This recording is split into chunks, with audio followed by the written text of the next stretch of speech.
restrictivo. Lo que se conoce como EPOC, los cuadros obstructivos, y lo que se conoce como EPID, ¿no? Como enfermedad difusa intersticial del pulmón. Dentro de las obstructivas, como ya conocemos, estamos hablando básicamente de lo que es bronquitis crónica y enfisema pulmonar.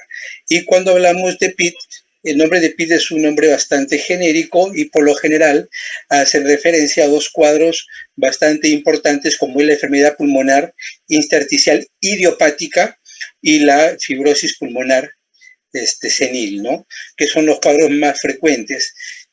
También tenemos otros casos de PID asociados a ciertas enfermedades como lupus, como carcinomatosis, como artritis reumatoide, como proteinosis alveolar, todo aquello que empieza a producir un proceso inflamatorio a nivel del alveolo intersticial con carácter crónico, me lleva a lo que es la liberación de fibroblastos, la producción de fibrina y por último lo que es la cicatriz pulmonar, que es como la fibrosis pulmonar, ¿no? O enfermedad pulmonar intersticial difusa. Entonces, básicamente, ¿cuál es el comportamiento de estos dos tipos de enfermedades? Primero, que son crónicas. Muy rara vez se presentan de forma temprana de edad, sobre todo el cuadro de síndromes restrictivos o EPID. Rara vez se va a presentar en etapas jóvenes. Siempre se presentan encima de la quinta, sexta década de vida, por lo general. Los síntomas son muy parecidos al inicio con una tos, que es lo que más puede ir molestando. Y progresivamente un proceso de disnea que puede ser una clase funcional 1, bien bajito, para que poco a poco se empiecen a ir manifestando más síntomas o algunos signos, ¿no? Que nos va a hablar de cronicidad, como básicamente el biotipo que cada uno puede obtener, ¿no? Básicamente los pacientes con EPOC son pacientes con sobrepeso, un poco gorditos, y con su deformidad en tonel de la caja torácica.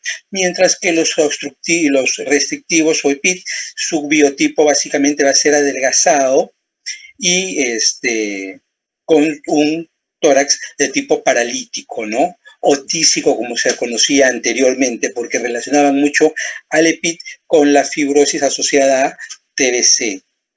Y en el cuadro radiológico es donde se empiezan a ver algunas diferencias, ¿no? Pero en estadios tempranos puede pasar inadvertido y muchas veces la tomografía son las que nos dan los indicios iniciales de que algún proceso crónico se está estableciendo a nivel pulmonar. En sí, todos estos son datos muy inespecíficos. ¿Por qué? Porque básicamente estas dos enfermedades, aparte del componente estructural, inicialmente se alteran lo que es la función pulmonar. Entonces, una pregunta para el grupo: ¿cómo vamos a evaluar la función pulmonar? ¿Qué examen es el gold estándar para evaluar funcionalidad pulmonar? Espirometría. Exactamente, ¿no? La espirometría. La espirometría básicamente es lo que nos va a ayudar a medir cómo el pulmón está funcionando en base a tasas de estándares o tablas estándares que se tienen a nivel mundial, ¿no? Para Latinoamérica todavía no tenemos una tasa que mida de acuerdo a nuestra estatura, a nuestra edad, el comportamiento pulmonar de acuerdo a los años y ciertas patologías que podemos tener. Nosotros adoptamos tablas internacionales. Para algunos casos puede servirnos. Básicamente consta de, como ustedes lo habrán visto en algunas de las prácticas o en algunos de videos, mediante una toma profunda de aire en una inspiración, rápidamente exhalamos todo ese aire. Por eso viene el nombre expiro, que viene de expirar, metría de medir. Vamos a medir la expiración o el aire expirado, ¿no? Puede ser tanto espirometría pura o espirometría asociado a test de broncodilatación. Este test de broncodilatación va a ser básicamente tras la administración de salbutamol y que nos va a permitir establecer diferencias entre un EPOC como bronquitis crónica y un paciente asmático.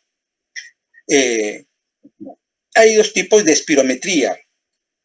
Una espirometría simple, en donde podemos medir básicamente los volúmenes estáticos pulmonares. Algo estático, algo que ya está presente y que no necesita exigir la capacidad pulmonar en su totalidad. Y la segunda, que es la espirometría forzada, en la que vamos a determinar los parámetros más útiles en la práctica diaria. Para el grupo, ¿cuáles son los parámetros que usamos en la práctica diaria para la espirometría? ¿O cuáles son los criterios, ¿no? O parámetros? Son 3 parámetros básicamente que usamos. La capacidad vital forzada. Perfecto. El índice de Tiefenau. Exacto. Falta uno. Y el volumen forzado en el primer segundo. ¿Volumen forzado qué? ¿Inspiratorio o expiratorio? Expiratorio. Expiratorio. Entonces, ¿a qué hace referencia cuando hablamos de capacidad vital forzada?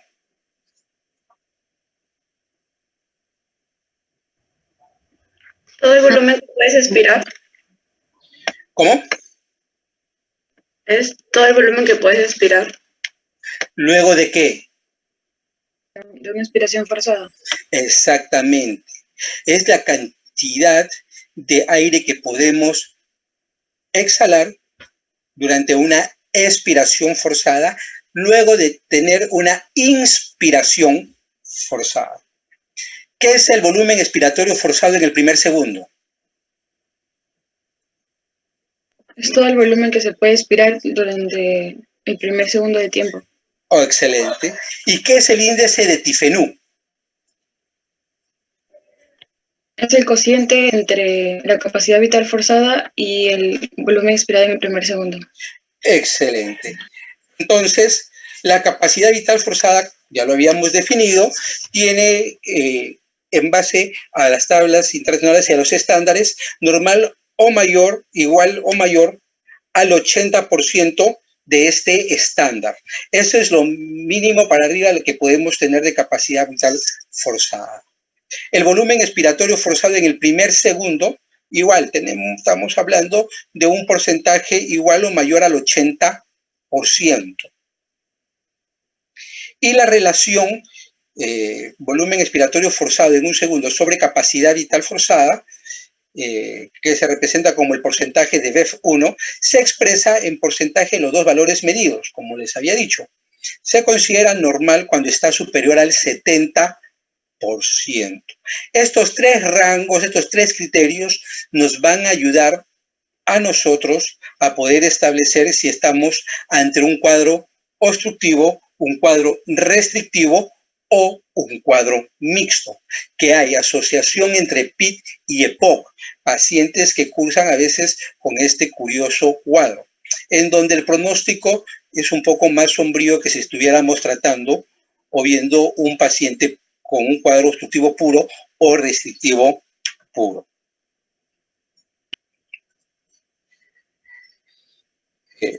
En los patrones espirométricos, como ya me habían manifestado, vamos a usar los criterios o los patrones que hemos estado evaluando.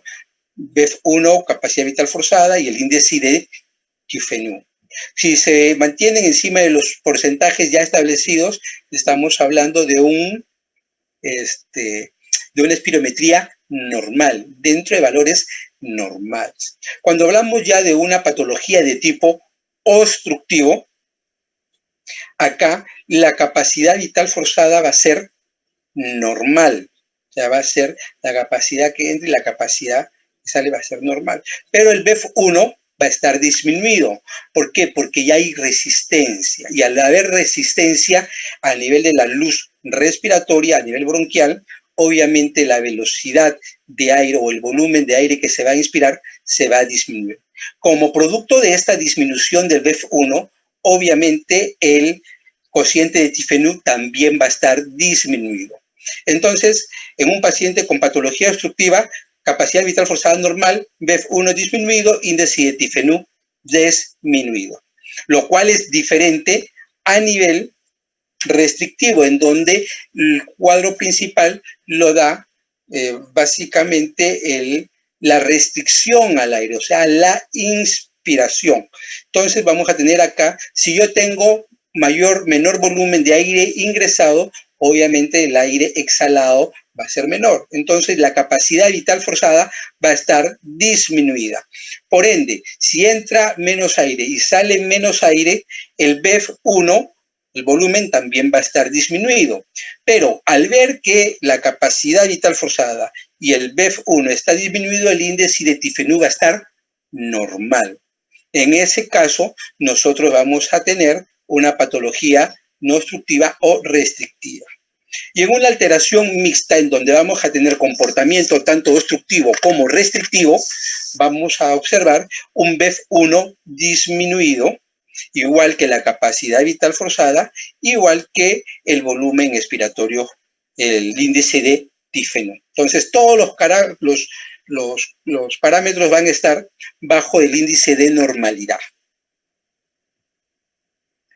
Entonces, resumiendo lo que hemos estado hablando, patrón obstructivo, BEF1 disminuido, capacidad vital forzada normal, índice de Tifenú disminuido. Patrón obstructivo o restrictivo, BEF1 disminuido, capacidad vital forzada disminuida y índice de Tifenú normal. Y mientras que en el patrón mixto, donde vamos a ver las dos alteraciones funcionales del pulmón, vamos a estar hablando de todos los parámetros disminuidos. Entonces, a veces cuando nosotros vamos a evaluar por primera vez una espirometría, al ver tanta curva, al ver tanto punto, nos marea, pero en realidad es bastante sencillo, teniendo en cuenta de que nosotros tenemos que conocer primero cómo es el comportamiento de la curva en una espirometría normal y qué es lo que nos va a medir. Cuando podemos tener dos tipos de curva, una curva en donde vamos a relacionar volumen con tiempo que dura la inspiración, ¿no? En la parte superior podemos observarlo, en la figura de la mano izquierda, el comportamiento, el volumen en relación. Y la otra curva va a ser el flujo, que no es más que el resultado de litros sobre segundo, o sea, el resultado de la primera curva, sobre el volumen que se expira al final. Entonces, esta va a ser curva flujo-volumen, que nos va a determinar los parámetros de arriba, parámetros normales. Yendo ya abajo, es donde va a estar alterado, la primera figura de la mano izquierda está hablando de un patrón obstructivo. La curva que nosotros vamos a usar es la curva flujo-volumen, en donde vamos a ver que el flujo va a estar disminuido. Entonces, la velocidad con la que sale, que es litros por segundo, va a disminuir, va a descender la rapidez con la que sale el volumen, pero el volumen se va a mantener. Entonces vemos que la curva se queda como a la mitad del patrón normal, pero en lo que es el flujo, pero en el volumen sí llega hasta la totalidad que una espirometría normal. El segundo cuadro estamos hablando de un patrón restrictivo. En este caso, igual, nos sirve lo que es curva flujo-volumen para evaluar. Entonces, como tenemos un cuadro restrictivo, la cantidad de volumen que ingresa va a estar disminuida y por ende la cantidad de flujo que va a salir expresado en litros por segundo también va a estar disminuido. Entonces vemos que es una curvita como en miniatura de la anterior, donde se disminuye tanto el flujo como el volumen.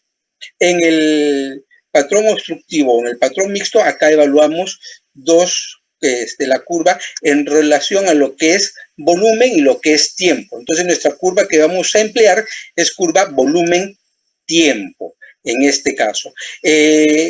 Si vemos el cuadro, vamos a tener las tres curvas, ¿no? La azul, la celeste, que es la normal, va a estar básicamente recto hacia arriba y después sigue un patrón normal. En el patrón obstructivo vamos a ver que el volumen disminuyó, va ascendiendo progresivamente para después nivelarse. Mientras que en el restrictivo vemos la zona punteada, va disminuyendo tanto su volumen como el tiempo, se va proyectando, se va avanzando más de lo normal. Entonces, no nos olvidemos que el pulmón tiene básicamente dos funciones, ¿no? La de ventilación, la de llegar la cantidad de aire inspirado a través de las narinas hasta los alveolos. Hasta aquí estamos hablando de ventilación. El pulmón ya se está ventilando, pero no hacemos nada sin la segunda función, que es el intercambio. Ese aire que ha llegado hacia el espacio funcional pulmonar se intercambia con el CO2 que está llegando, ¿no? Y para eso es necesario que haya dos propiedades, que es la de perfusión, la primera que va, o sea, donde se garantiza que ese alveolo esté perfectamente perfundido, irrigado, para que de acuerdo a eso se produzca la segunda propiedad en el intercambio, que va a ser la difusión, pasaje de oxígeno desde el alveolo hacia la sangre arterial, y de la sangre arterial salir CO2 hacia los alveolos para que se elimine durante la expiración. Es una figura en que nos esquematiza toda la relación que tenemos que obtener, ¿no? Cómo va entrando el capilar hacia el alveolo y se va produciendo el intercambio entre ambos. No nos olvidemos que el pulmón es como una puerta entre dos dimensiones o dos espacios o dos mundos, entre la atmósfera o aire ambiental y entre la irrigación o entre la perfusión sistémica, la que va a llevar sangre a todos los tejidos. Por ahí es la puerta de entrada para la oxigenación. La ventilación, como ustedes saben, va a estar mucho en relación a las diversas presiones que se puedan dar, ¿no? Sobre todo a nivel pulmonar, tanto a la llegada del capilar como a su salida del capilar a nivel del alveolo, a la altura del alveolo pulmonar. Y obviamente también va a estar en relación a la cantidad de aire que va a llegar al alveolo. No nos olvidemos que el espacio funcional respiratorio va a ser el alveolo. Antes de eso tenemos un espacio muerto anatómico en donde hay buena concentración de aire, pero no hay la irrigación necesaria para que se produzca la difusión o el intercambio gaseoso. Y también tenemos un espacio muerto fisiológico que básicamente consta de las mismas características. En base a eso, no nos olvidemos que para que se produzca un buen intercambio gaseoso, el alveolo debe estar ventilado y debe estar perfundido. En base a eso, nosotros podemos hablar de diversos patrones fisiopatológicos. Acá, a este nivel, lo que nos interesa son los trastornos de ventilación, es decir, que dependan de la vía respiratoria para que se produzca el cuadro clínico, más no de la perfusión, que es otro tema aparte. Los trastornos de ventilación, o los famosos shunt, tienen mucho que ver con alveolos ventilados, pero no perfundidos. Clásico ejemplo, un tromboembolismo pulmonar agudo. Un tromboembolismo pulmonar agudo, el alveolo le llega aire, pero no le llega sangre. Entonces, al hablar de POC y de PIT, estamos hablando de trastornos ventilatorios específicamente.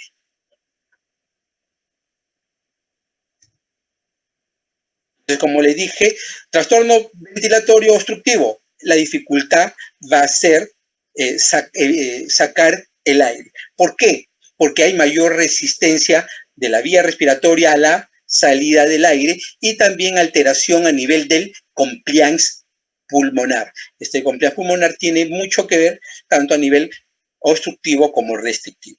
El grupo sabe lo que es el compliance pulmonar o la compliance pulmonar.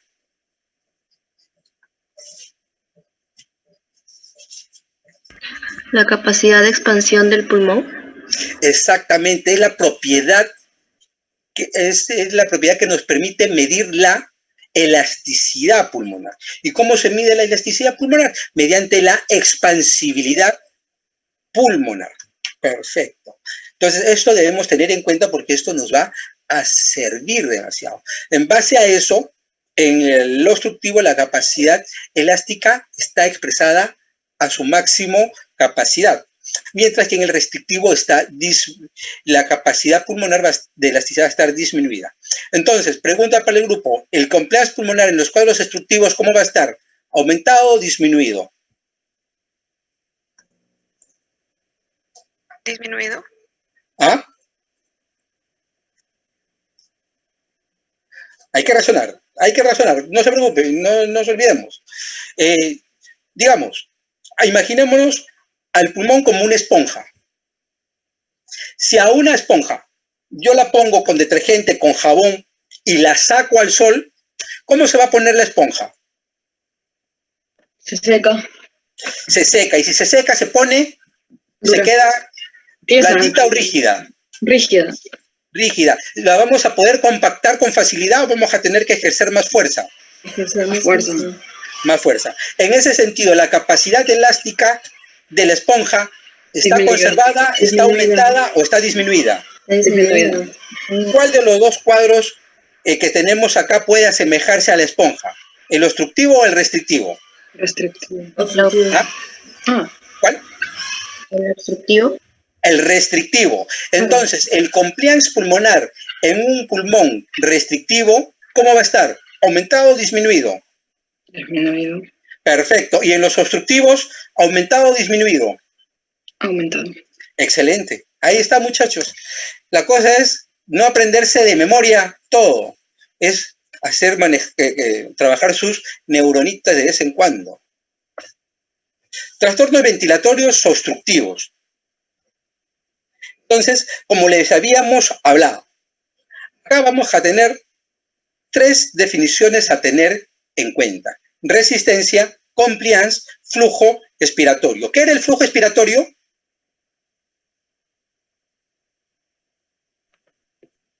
El volumen de aire expirado. ¿Sobre qué?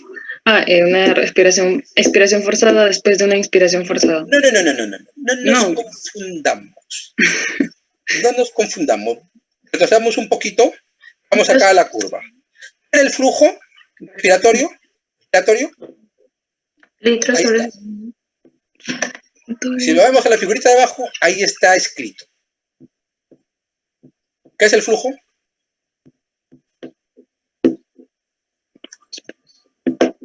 Acá lo tenemos, miren. ¿Sí lo ven? ¿Sí ven la flechita, cómo lo señalo?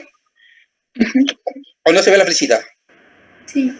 Ya, entonces, el flujo es el resultado del cociente entre litro sobre segundo. Litro de aire expirado en un tiempo determinado. Entonces, es la velocidad con la que sale el aire en un determinado tiempo. Entonces, en base a eso, vamos a tener el flujo expiratorio. Entonces, la resistencia me la va a dar ¿quién?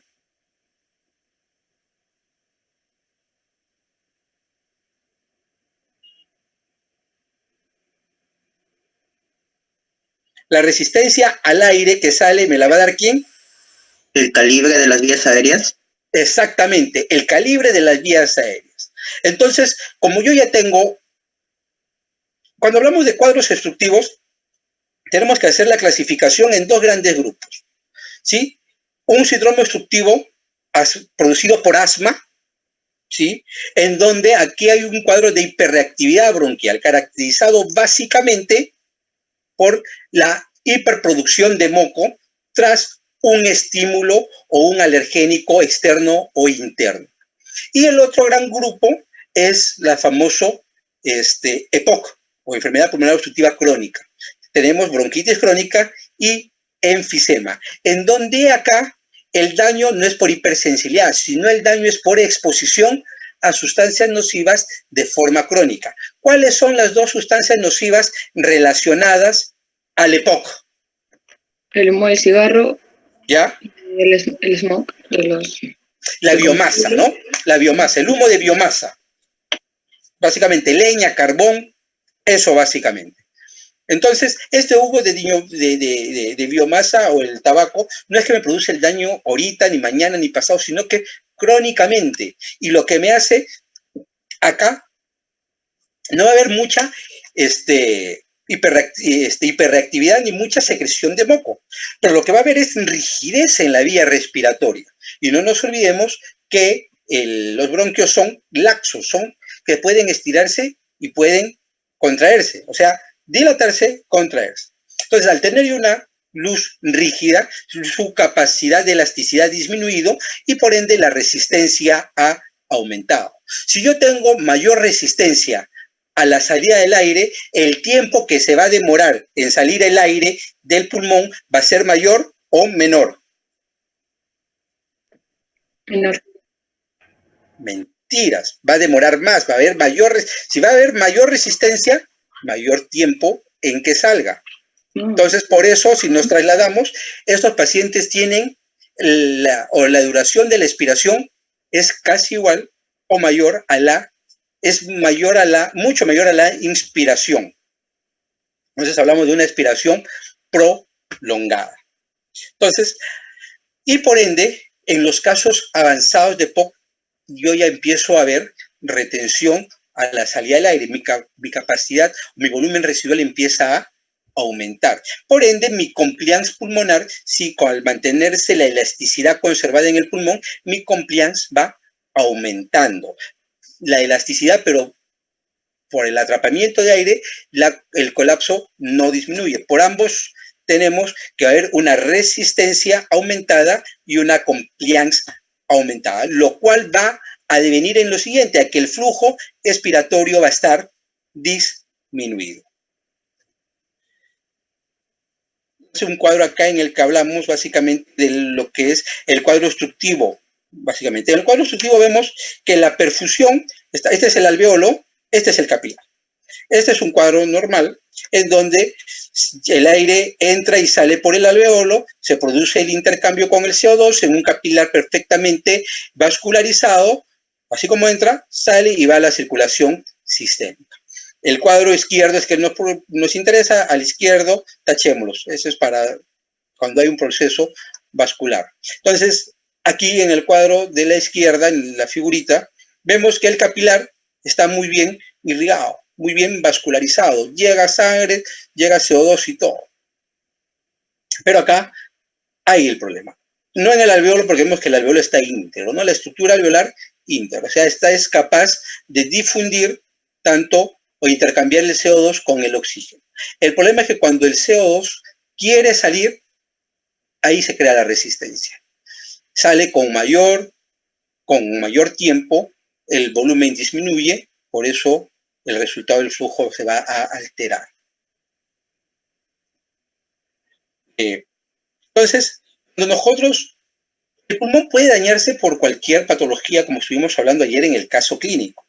Entonces, todo lo que entra en el pulmón no es que entra gratis y se va gratis.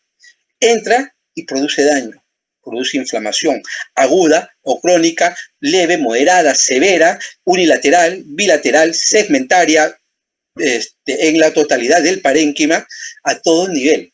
Y la parte donde se afecta va a quedar siempre una cicatriz mínima o grande de acuerdo al daño que ha recibido. Entonces, el pulmón puede ser asiento de enfermedades inflamatorias. Las enfermedades inflamatorias, como les había dicho, pueden ser inflamatorias bacterianas, inflamatorias de tipo reumatológico que pueden llevar.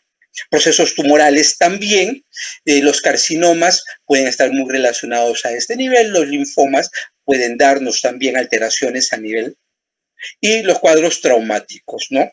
Entonces, cuando hablamos de inflamatorio y las alteraciones fisiopatológicas, podemos tener lo que son obstructivas, restrictivas, oculares. Las dos primeras, ventilación, la última, lo que es en intercambio.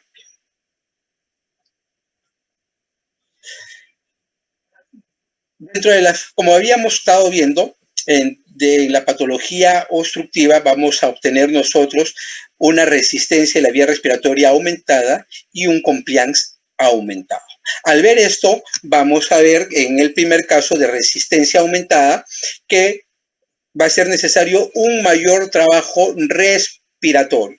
Entonces, mi paciente va a respirar y va a expirar con mayor energía. Y si consumo mayor energía, llevo a mayor trabajo, ¿no? O al revés, si tengo más trabajo, consumo más energía. Y a la larga, mi pulmón se va agotando, se va cansando.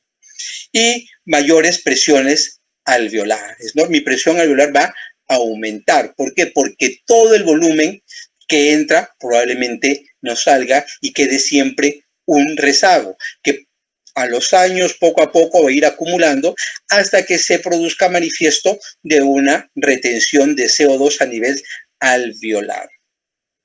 En el compliance pulmonar, acá básicamente vamos a tener un mayor volumen de reposo. Lo que el pulmón debiera estar en su estado basal, ni tan colapsado, ni tan distendido, en este caso el volumen va a ser mayor. Cuando hablamos de reposo, en las condiciones basales, sin actividad física, sin esfuerzo físico, sin estímulo pulmonar. Y obviamente, al tener mayor volumen de reposo, mayor capacidad para realizar un trabajo respiratorio. Entonces, en ambos vemos que el trabajo respiratorio va a incrementarse. En una por aumento de presión y en el otro por aumento de volumen. Una va de la mano con la otra. A nivel, el aumento de la vía de la resistencia podemos tener a todo nivel, ¿ah? Desde la vía aérea superior, boca, laringe, tráquea, la vía aérea grande, perdón, boca, laringe, tráquea y bronquios principales, hasta la vía aérea pequeñita, ¿no? Los bronquiolos, a ese nivel. Entonces, en este, como les había dicho, los más característicos van a ser los tres primeros: asma, enfisema, bronquitis. Después tenemos las bronquiectasias, que también pueden comportarse como un cuadro obstructivo. Y tenemos las bronquiolitis, que lo podemos ver en los niños, que es de carácter inflamatorio, agudo, transitorio, producido por un agente viral, que ustedes ya me lo dijeron la vez pasada. Mecanismo, vamos a encontrar, como les dije, estos son cuadros crónicos, no cuadros de agudo. Entonces, todo cuadro crónico viene acompañado de ¿qué le habíamos dicho, muchachos?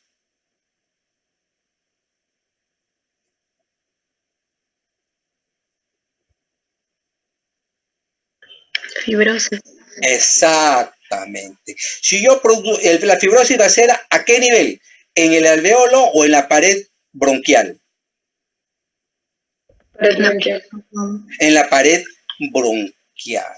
Entonces, si yo tengo fibrosis en la pared bronquial, voy a tener una rigidez de la pared. Por ende, la luz va a disminuir y con tendencia a la broncoconstricción. Como producto de esto, nuestro compliance también se va, acá es aumentado, perdón, la flechita está más. Y por ende, empezamos a ver que va a haber acumulación de secreciones que posteriormente nos va a llevar a lo que es cuadros de infecciones respiratorias, tanto neumónicas como no neumónicas.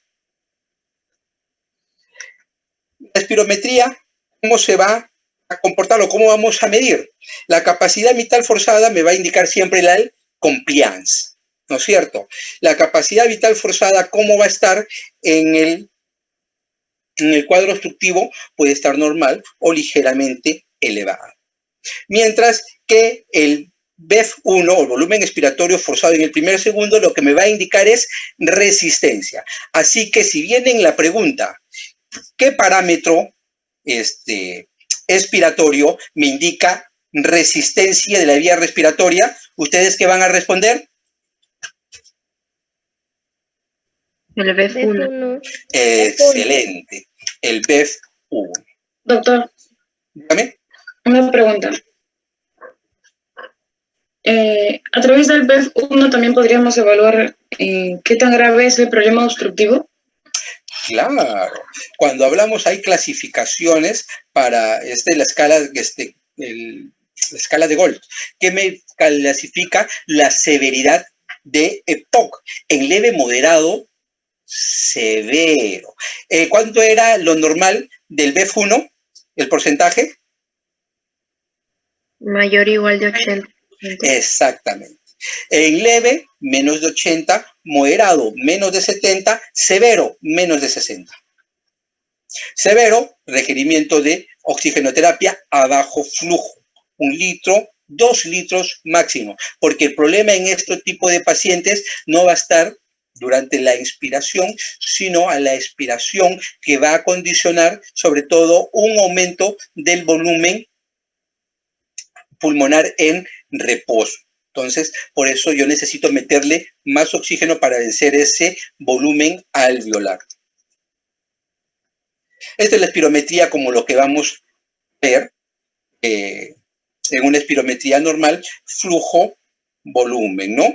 La parte de abajo, esto es lo normal. Este es el comportamiento de la obstrucción leve, donde acá prolongamos el flujo en la relación del litros sobre segundos, llega hasta arriba, ¿no? 6, 7 litros, y después se empieza a bajar todo en la relación volumen o litros segundo. Y abajo el volumen normal, como se va figurando. Ambos terminan de la misma forma.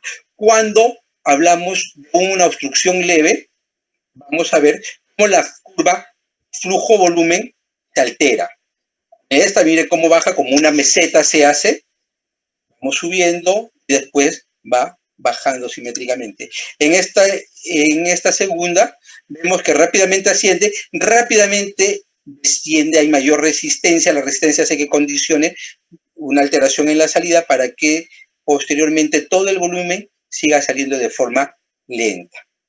Entonces vemos acá también la primera curva, no normal, el flujo, el tiempo se altera, la curva de volumen hacia abajo está hacia adentro, y en esta ambas están iguales, y vemos.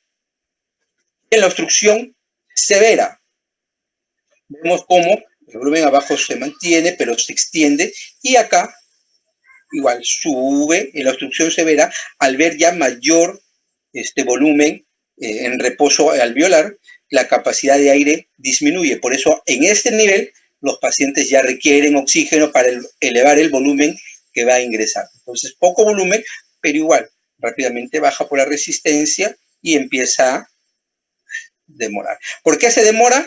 Porque no se olviden que al principio la expiración es pasiva, y al final, donde viene el paciente a terminar de forzar la expiración para que llegue a eliminar todo el aire. Por eso se va eliminando poco a poco, poco a poco. Este es el típico caso de los pacientes con EPOC, ¿no? Pacientes gorditos, colorados, rubicundos, los famosos, acá vamos a tener dos tipos de pacientes. El más característico es el bronquitis crónico, me da este cuadro, ¿no? Muchas veces este cuadro asociado con el famoso síndrome de Piwik, que son pacientes con apnea de sueño asociados a EPOC con este biotipo constitucional. Entonces, los sopladores son rosados. Mientras que en el enfisema, no le puse la figurita, igual se comporta como obstructivo, pero acá vamos a tener a los pacientes sopladores cianóticos o azulados, con una contextura mucho más adelgazada. En los trastornos ventilatorios restrictivos, acá vamos a ver que la fuerza de retracción elástica va a estar aumentada, o sea, el pulmón se torna rígido, su capacidad elástica está disminuida y más bien está contraído el pulmón, colapsado, retraído. Entonces, por ende, el compliance que me medía la elasticidad del pulmón disminuye, recae. Por ende, la capacidad, la cantidad de aire que va a entrar va a ser disminuida, por ende, el flujo que va a salir también va a estar disminuido. Por eso se caracteriza el cuadro de Pitt. Entonces, en la restricción que nos conlleva a una compliance baja, ¿qué podemos encontrar o qué vamos a encontrar? Que la fuerza de restricción elástica va a estar aumentada. Entonces, con eso, ¿qué vamos a tener? Volumen pulmonar reducido, el volumen como que empieza a achicarse, obviamente como que está colapsándose, ¿no? Está achicándose. Áreas hipoventiladas.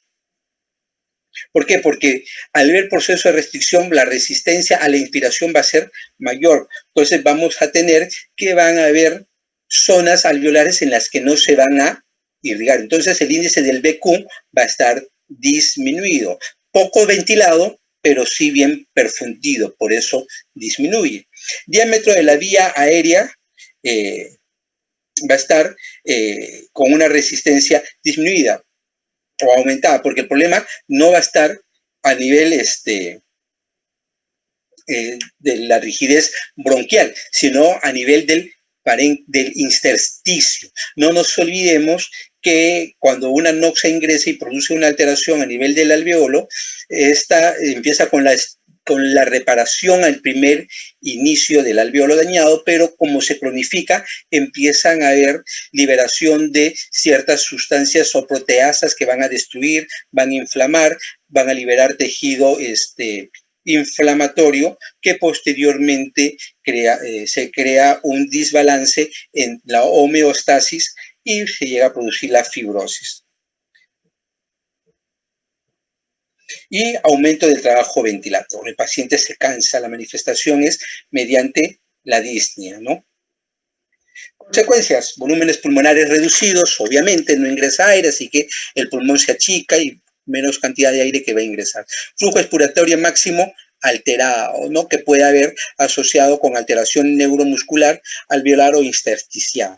Los pacientes consumen mucho mayor energía que los otros, así que vamos a tener debilidad muscular también.